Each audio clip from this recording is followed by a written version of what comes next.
حضرت آدم علیہ السلام کے اس دنیا میں آنے سے لے کر خاتم النبیین حضرت محمد صلی اللہ علیہ وآلہ وسلم کی حیات طیبہ تک تمام انبیاء علیہ السلام نے جو فتنہ سب سے بڑا اور شریر قرار دیا ہے وہ فتنہ دجال ہے، جو کہ اس دنیا میں قیامت کے قریب آئے گا اور اس دنیا کو فساد سے بھر دے گا۔ دنیا میں دجال کے متعلق دو عقیدے موجود ہیں، ایک یہودیوں کا عقیدہ ہے اور دوسرا مسلمانوں کا۔ اگر بات کی جائے یہودیوں کے عقیدے کی، یہودی دجال کو اپنا سب سے بڑا مسیحا سمجھتے ہیں۔ وہ سمجھتے ہیں کہ اس دنیا میں حضرت موسیٰ کے بعد اگر کوئی معتبر شخصیت ہے تو وہ دجال ہے۔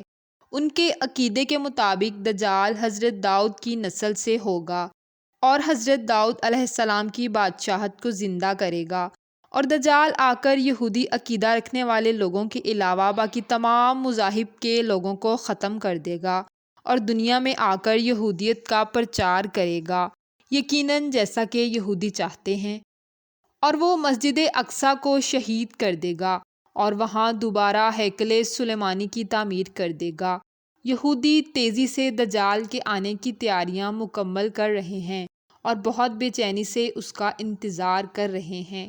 یہودیوں کی مقدس کتاب جس کا نام تلمود ہے، اس میں درج ہے کہ دجال جب اس دنیا میں آئے گا تو اس کے پاس بہت سی پراسرار طاقتیں ہوں گی اور انہی طاقتوں سے وہ پوری دنیا میں حکومت قائم کرے گا۔ اگر دجال کے خروج کی بات کی جائے تو یہودیوں کے مطابق دجال روم کے دروازے پر خروج کرے گا اور بنی اسرائیل کو اپنے ارد گرد جمع کر کے یروشلم کی طرف روانہ ہوگا۔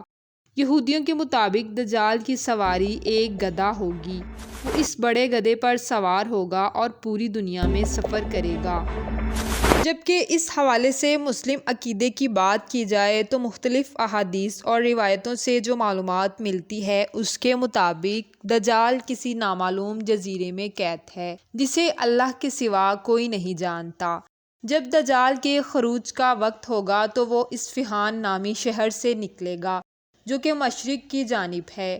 دجال اس زمین پر اپنے فتنے کے ساتھ 40 دن تک زندہ رہ سکے گا۔ دجال اپنے گدھے پر سوار ہو کر پوری دنیا کا چکر لگائے گا مگر اس کو مکہ اور مدینہ میں داخلے کی اجازت نہ ہوگی۔ دجال کے پاس بہت سی شیطانی طاقتیں ہوں گی جن سے وہ بہت سے لوگوں کو اپنی طرف مائل کر لے گا۔ دجال کے خروج کے بعد اس دنیا میں امام محمد مہدی علیہ السلام کا ظہور ہوگا۔ امام مہدی خانہ کعبہ کی چھت سے اپنے ماننے والوں سے خطاب کریں گے۔ اسی وقت حضرت عیسیٰ اس دنیا میں آئیں گے۔ امام محمد مہدی کی امامت میں نماز ادا کی جائے گی اور اس کے بعد دجال کے خلاف لشکر تیار کیا جائے گا اور امام مہدی علیہ السلام دجال کے ساتھ جنگ کریں گے اور دجال کو قتل کر دیں گے اور آپ کے ماننے والے دجال کے ساتھیوں کو قتل کر دیں گے۔ پوری دنیا سے دجال اور اس کے ساتھیوں کا فتنہ ختم ہو جائے گا اور امام مہدی علیہ السلام کی حکومت دنیا کے ہر سمت میں اور ہر کونے میں قائم ہو جائے گی، انشاءاللہ۔